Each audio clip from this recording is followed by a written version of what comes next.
coaches. Welcome back, ladies and gentlemen, to episode 41 of the Seventh Rounders. Folks, today is the birthday episode. We've got a birthday coming up, the first one in a hot second for the boys of the seventh round. John, 2 days, the big 24. Quote me if I'm wrong. You're correct, sir. I will not quote you.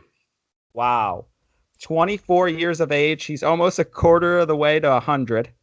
How does it feel?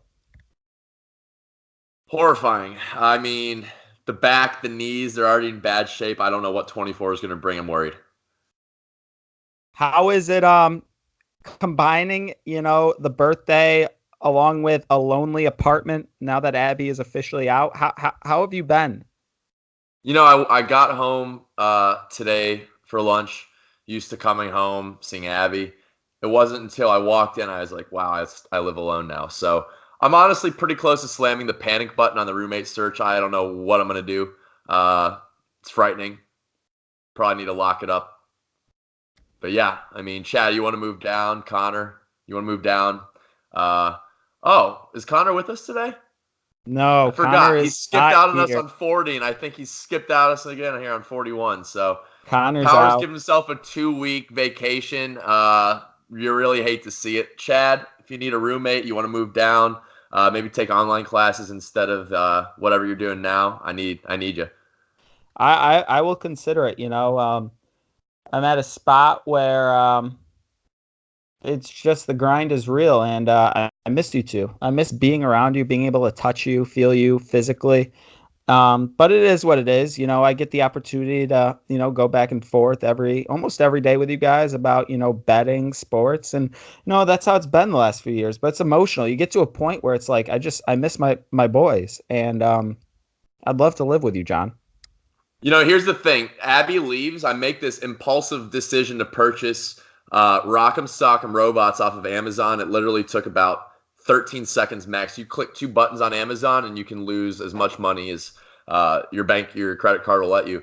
But they're here now. They keep me company. The blue one's name is Gary and the red one's name is Admiral. They're my guys. And so is it Gary Sanchez and Admiral Schofield?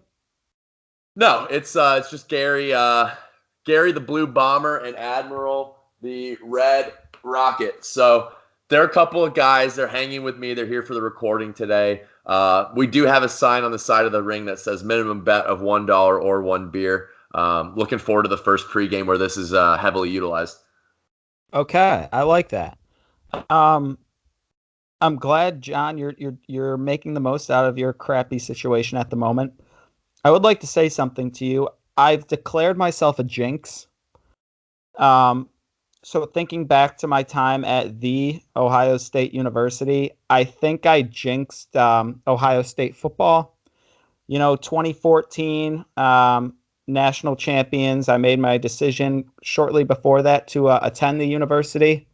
And then they essentially shit the bed for 4 years, and they're talented again. So maybe it's because I went there that is the reason they were so bad for several years.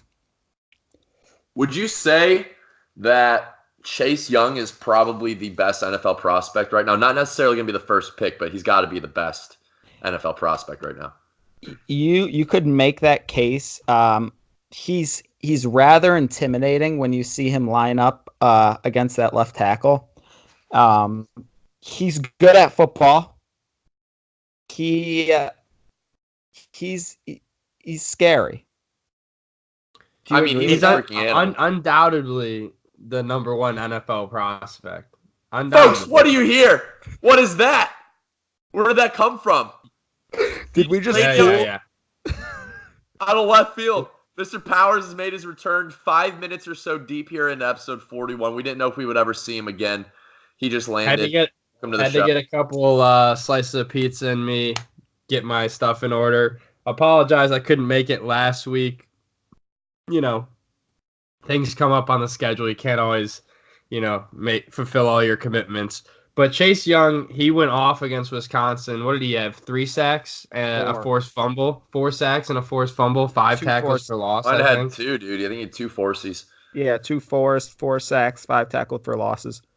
He was the Walter Camp Defensive Player of the Week. Praying the Falcons fall low enough so that they can draft him.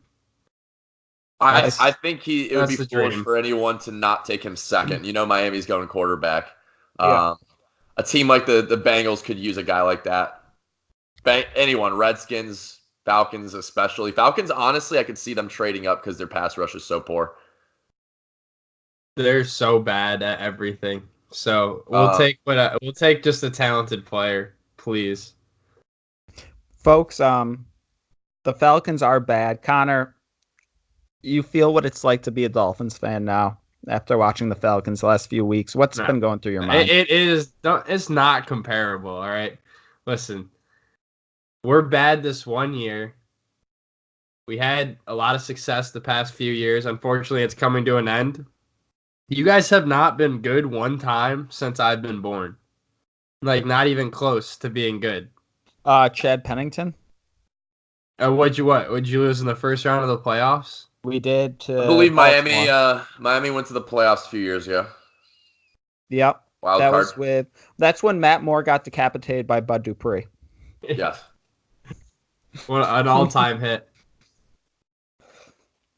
So regardless, it does suck. The NFL is kind of taking a back seat for me this year because the Falcons are so bad. So that's unfortunate, but it had to happen. Yeah, it happens. Back to the jinx thing. I'm also a jinx with football betting in general, so I will be ceasing those operations. I will just be sticking to NBA betting, where I am a talent thanks to a friend of mine who is also a talent. His name is Connor. You may know him. He's been talking a little bit. Connor has been leading me to the promised land in regards to NBA betting, and that's what I'm going to stick with for the near future. Connor and Rodriguez has been hot.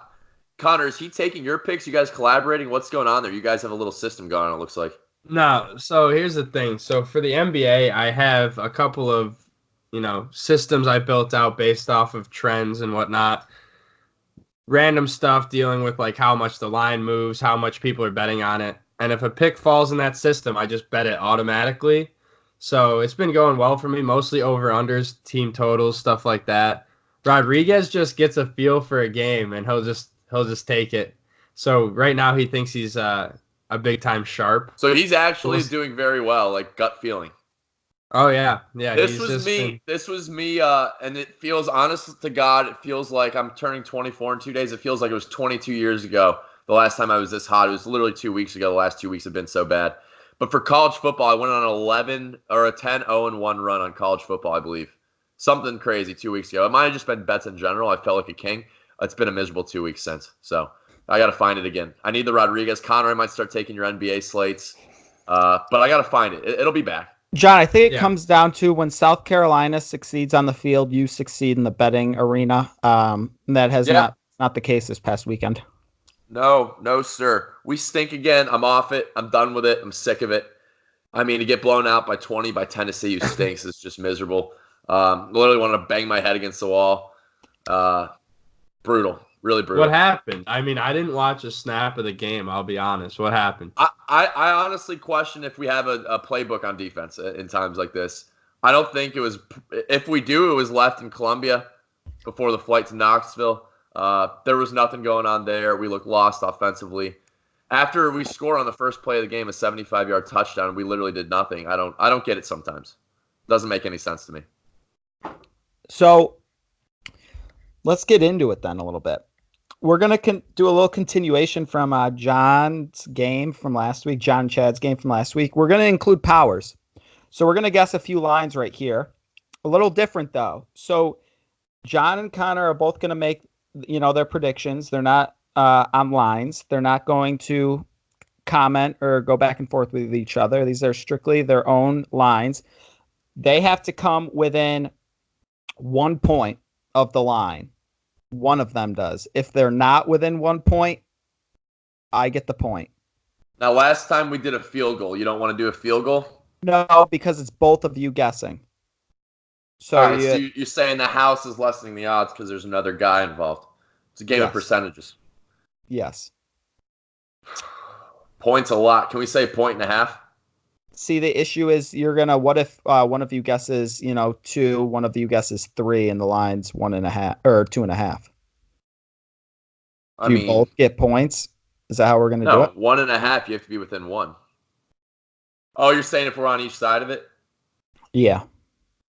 Yeah. No, that's fine. You both get a point, and it's a point and a half. Point and a half. All right. Because I don't want to push anything. If it's a point, we can push it. I don't want to push. Yeah, I'll start it off. I pick all of them, so I'll just keep going. We're gonna start number 24, Memphis at 7-1. They are home this week against SMU, who is 8-0. How are we determining who goes first? Connor's on mute right now. Connor is on mute, folks. We've had this happen before. I was gonna say Memphis should have lost this past weekend, so I'm not that high on them. I'll start it off here. You said Memphis is at home, correct? Yeah, 5.5-point favorite. Wait, before you guess. I just have. I was gonna say, he just gave me the answer. Damn it. All right, I wasn't even paying attention. I literally said Memphis is at home and they're a 5.5-point favorite. Fuck. All right, so that one doesn't count. So, but before we do this, who wins? Like, what are we going to, Chad? You failed to give us all the details. So I'm gonna do probably 7 or 8 of them a week because they're kind of rapid fire, and it's gonna be the first one to 30.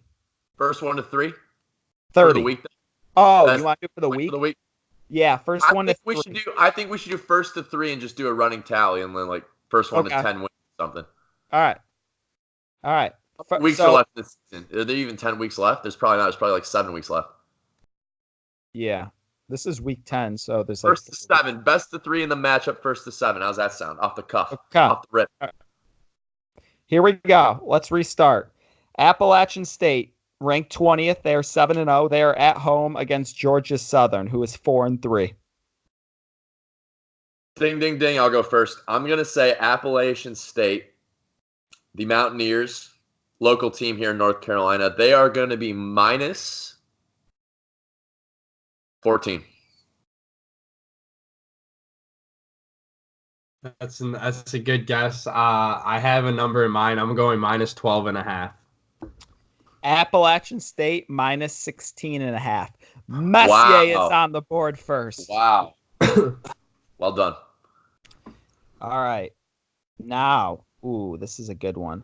We have East Carolina at home at 3-5 against Cincinnati, who is ranked 17th in the country, and they are 6-1. Powers, take the floor. East Carolina's record one more time for me. 3-5. All right, I'm gonna go Cincinnati minus 20.5. Wow, that's an enormous number. Cincinnati's on the road, right? Correct. That's an enormous number. That's way higher than what I was thinking, and now I'm tweaking this in my mind now. I'm going Cincinnati minus 14.5. Cincinnati minus 23. Wow. That's so high. Is ECU that bad? Apparently. They're 3-5, man. Wow. They're not good. They're definitely not good. Is Chad going to sweep it this week? Next one up, we have San Jose State at 4-4. They are home against Boise State, who is ranked 21st in the country and are 6-1.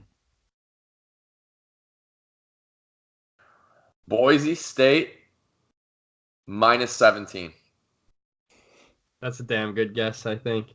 Tell you what, I always find myself looking at San Jose's line for some reason. They're always tempting to bet on. I think it's like the bright blue and yellow jerseys. But they're going to Boise State. No, it's home against. It's San Jose State's home. Okay, 17 might be a little bit high. I'm going to go Boise minus 13.5. Boise minus 16. That's a win for Clemens, baby. And he gets one back. And so he keeps Chad from winning. 2-1-0. Connor, I'm rooting for you right now. Me or you. Keep the game going. All right, we have Kansas, the Jayhawks, at home, 3-5 Oh, against shit. Kansas State, ranked 22nd in the country and 5-2. Connor. Kansas at home. Correct. Yes. It's going to be Kansas State -8.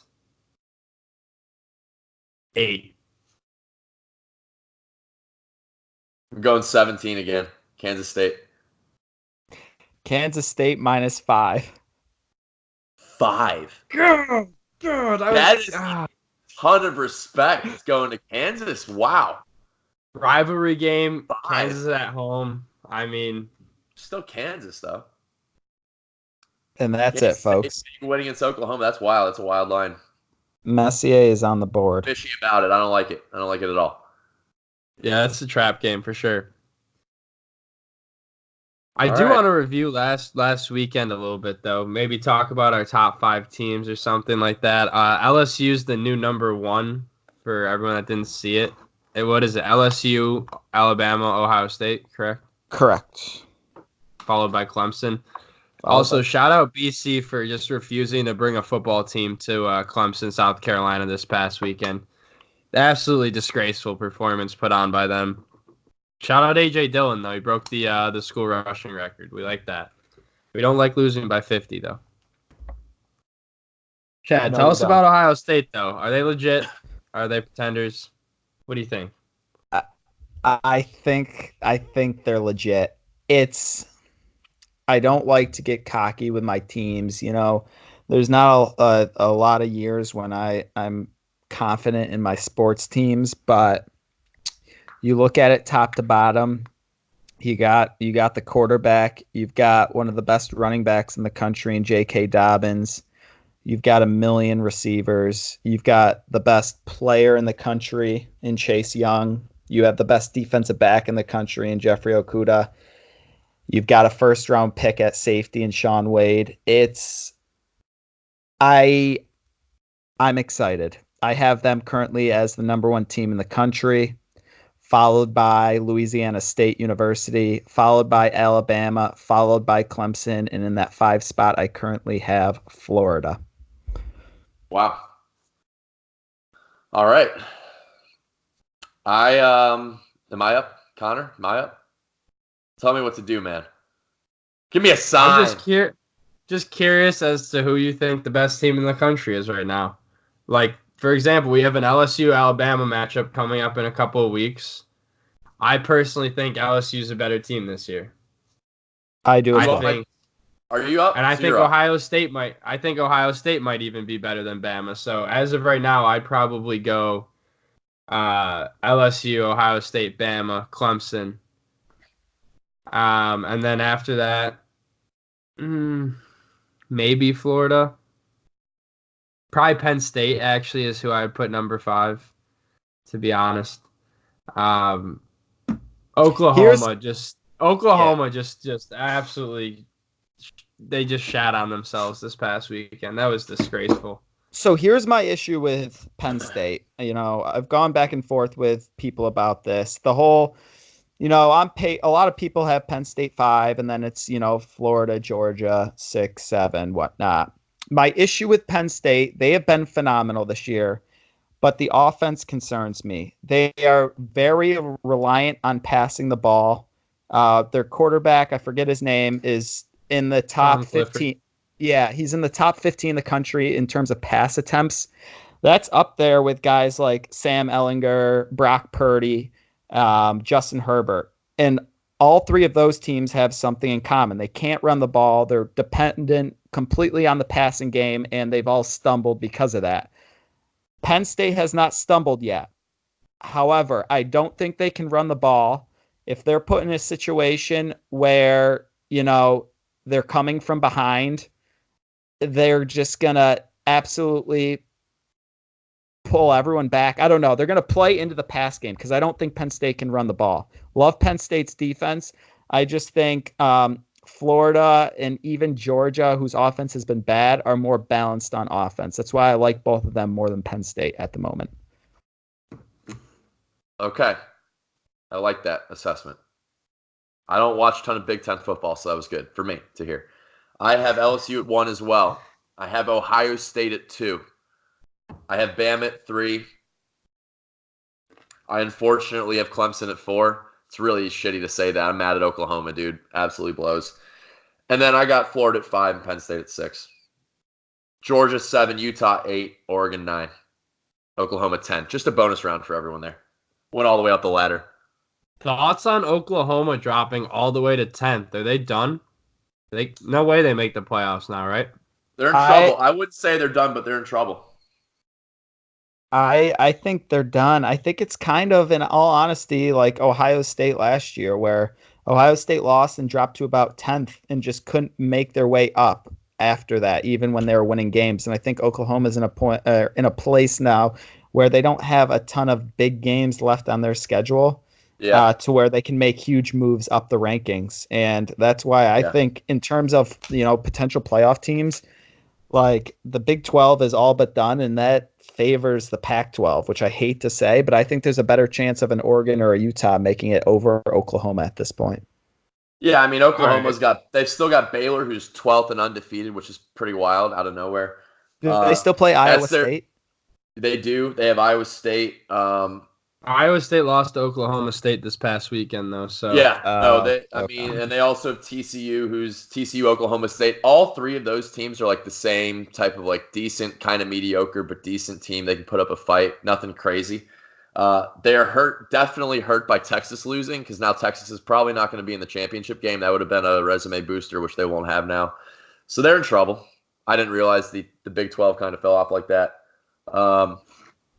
But yeah, I mean, I like Utah and Oregon quite a bit. I was gonna ask, what team outside of, Clemson, Ohio State, Bama, dude, and obviously LSU, do you see making the playoff? Utah is legitimately an impressive team. I think it's Utah. They are blowing everyone out. They lost to USC on the road. Tough loss. It's their only loss. They played sloppy. And it was still only a touchdown game. They blew out Washington State. They blew out Oregon State. They blew out Arizona State. And they blew out Cal. Shut them out 35-0 this week. I think we're going to have a lot of talking points come selection time. So hear me out. So let's assume Clemson and I don't want to assume anyone wins out, but assuming Clemson, Ohio State, and one of Alabama and LSU win out, those three teams are locks. Then it's going to come down to that loser of LSU, Alabama with one loss, Penn State with one loss, and so you're Pac-12, assuming Ohio State beats Penn State in this scenario? Yes. And then the Pac-12 winner of either Oregon or Utah with one loss. Personally, I think Penn State wouldn't be considered. I think that Alabama LSU loser would be higher than Penn State. So let's say it's LSU wins and they win the SEC championship. That means, Florida, Georgia are both going to have two losses at that point. LSU is going to be undefeated and in. Alabama's going to be a one-loss non-champion against, let's say, Utah, a one-loss Pac-12 champ. That's what it's going to be. I would say that if Utah and Oregon both run the table, and then that championship matchup between them is a massive resume boost that some of these other teams won't have. Like if they don't win, like Penn State, they're not going to beat Ohio State. So I mean, I like one of them to make it if they both run the table. Sneaky over Alabama, who has one loss to LSU, hypothetically speaking. Well, in my perfect world, Clemson loses to South Carolina, they're out, and then Alabama would also get in. Okay. One of these teams would get in. But no, I mean, I don't see why not. Honestly, I feel like if Alabama's the one-loss team, they get in. I feel like if LSU's the one-loss team, then the Pac-12 team will get in over them. A little politics game for Connor here. Yeah, at the same time, though, LSU by far has, the top, three most impressive wins of the season, or close to it. Yeah. Aside from maybe, South Carolina's win against Georgia. Yeah. Which makes no sense, because then you lose to Tennessee, who they don't even know how to play football down there, but whatever. I just need that 6 wins, John. That's it. Let's take a look at a few games this week. quickly. Not a ton on the schedule. I want to shout out the undefeated teams real quick, though. We got Baylor at 12. We got Minnesota at 13. We got SMU at 15, and then Appalachian State at 7-0. Minnesota's kind 20. of a wagon.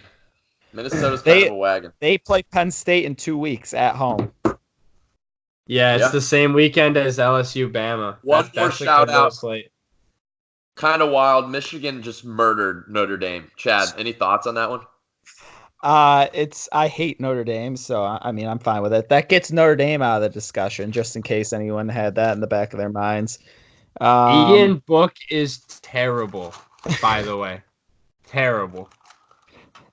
I don't really know what that means. Michigan has looked so bad for so long this year that I guess it makes it a little more nerve-wracking playing at Ann Arbor to end the year, but I don't know.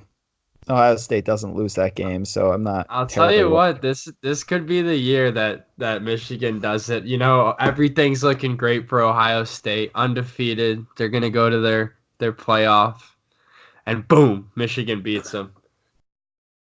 That'd be nutty. I'm looking forward to that game. Is that last weekend of the season? Yeah, it's 2 days after Thanksgiving. Yes, sir. It's gonna be snowing and it's gonna be cold. It will be. Wind, probably. Well, I'll say this. What it is.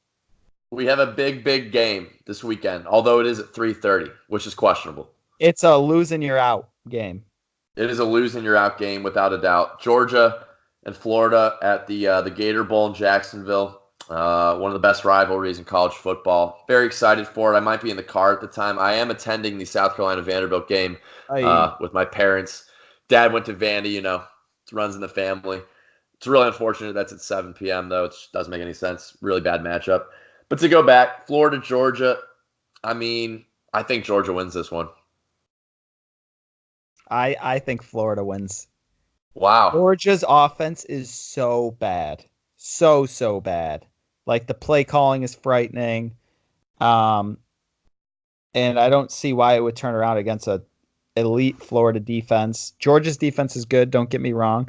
I see this one, you know, a 17-13 type of game. So I definitely go Florida plus 5.5 at the moment.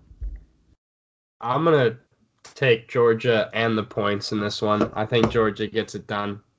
This is just a game that Georgia's been winning lately. Again, I just don't think Florida's all the way back yet. Interesting. All right. John. By far the matchup of the week, though. Yeah. Yeah, I mean, I would say next, you know, if you want to move on. You didn't give your pick. What's your pick? My matchup? I said Georgia, minus 5.5. Oh, okay. All right. Did not hear you. Yeah. It's noticeable that it's moved from 3.5 to 5.5, but the 58% of the bets are on Florida. There's something to think about. RLM, reverse line movement. The Woodland Special, dude. Next one, you know, I just want to touch on this. Our guys out in Utah traveling to Washington, who's no longer ranked at 5-3, I will say, but still a solid team. Utah's at minus 3.5. Open at -1. Pound Utah minus 3.5. Washington's not going to be able to do anything against that Utah defense. And you know, I'm thankful it's an afternoon game, so it's not going to be one of my. I'm so dumb. I just get drunk on Saturdays, and then come like 7 o'clock, it's like, oh, what Pac-12 lines do I have to bet on? It's just like, welcome to the club, dude. Welcome to the club. Pound the unders on every Pac-12 game possible. Although I will say this, it's a real bummer that South Carolina did so bad. Like, I completely lost interest in anything in betting after the South Carolina loss because Utah, again, covered. And I haven't hit that in the last few weeks, and they've been cover machines. So, going to jump back on. I think the only game they didn't cover was against USC. Yeah. Don't quote me on that, but... Yes. Actually, you know what? I can look that up real quick. Give me a second here. I believe that's right. You like there, though, Connor?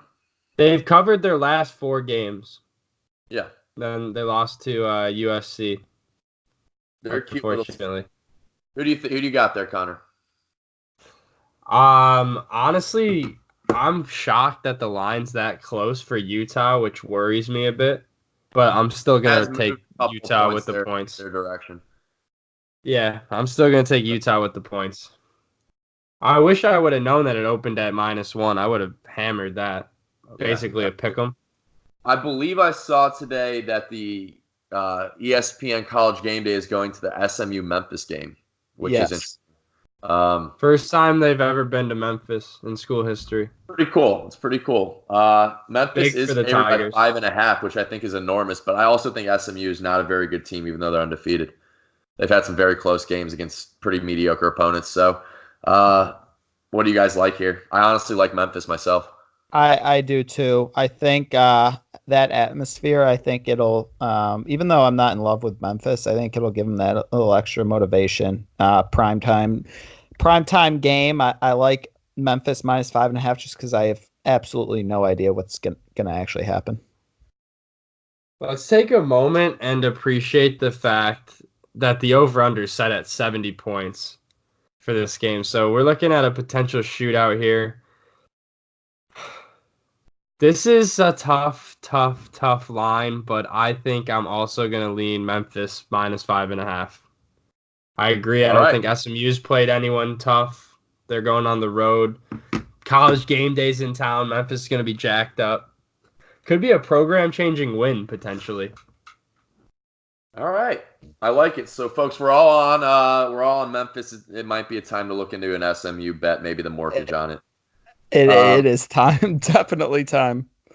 And there's only really, this is a really shitty slate other than that Florida Georgia game. The last one that I think is relevant for the week, guys, is Oregon USC, a potential trap game for the Ducks. I was going to say the same USC already thing. Defeating the other alpha in the conference, Utah. They do play pretty tough typically. Do they pull it off here? Chad, I feel like you have a good take here. Beginning of to be passionate about. My beginning of the year picks, I put an article out on the biggest games of the year. I thought this would be a battle of two one-loss teams at this point. Obviously a little off with USC, but this is the type of game that USC just plays well. Like, they literally have Tourette's on any given week. Like, you don't know what's going to happen. Literally no idea what's going to happen with USC. So I think this is the week they absolutely dominate and give Oregon their second loss. Wow. You know what, Chad? I'm with you, but I don't know if they win outright, but I'm going to take them at +5.5 or +5 to keep it a field goal margin. I like that. I don't know if they win. That was funny though. Thank you. Don't know if it was appropriate, but it is what it is. I am honestly going to say this is a no bet game. I'm not even picking. There's no way I'm betting on this game. Wow. Yeah, this is one of those Pac-12 games. Oregon could just get blown out, like, out of nowhere. And then USC would go on and, like, lose to, like, Colorado Boulder next week or something like that. It's just how the Pac-12's been going lately. I will say, though, for Utah's sake, they want Oregon to win this game. Okay. So that yes. So that they only have one loss going into the Pac-12 championship. I would agree with that. Absolutely. Picks of the week, folks. Do you guys have one in mind? Who wants to go first? I mean, I'm feeling pretty good about mine. All right, then you lead us off. I will say my picks of the week have been asked at least over the last 2 weeks, I believe. I did have South Carolina last week. That's a nightmare. I'm just going to make note they're -15 against Vandy right now. Probably won't touch that. It's ugly. I'm sick of South Carolina, although I will be there, so I will definitely touch it. It's a bummer. Pick of the week, though, is Auburn -18.5 at home against Ole Miss. I think they just absolutely smoke them. I don't know if Ole Miss is going to score very many points here. I can see this one being like 30-7. Okay. Yeah, I'm feeling all right about mine, too. But go ahead, Chad.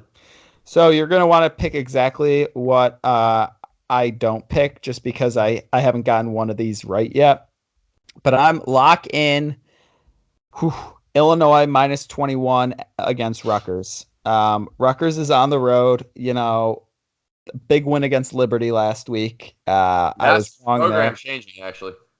So Illinois, you know, back-to-back big wins, upsetting Wisco, and then kind of beating up on Purdue last week. So I like Illinois -21 this week.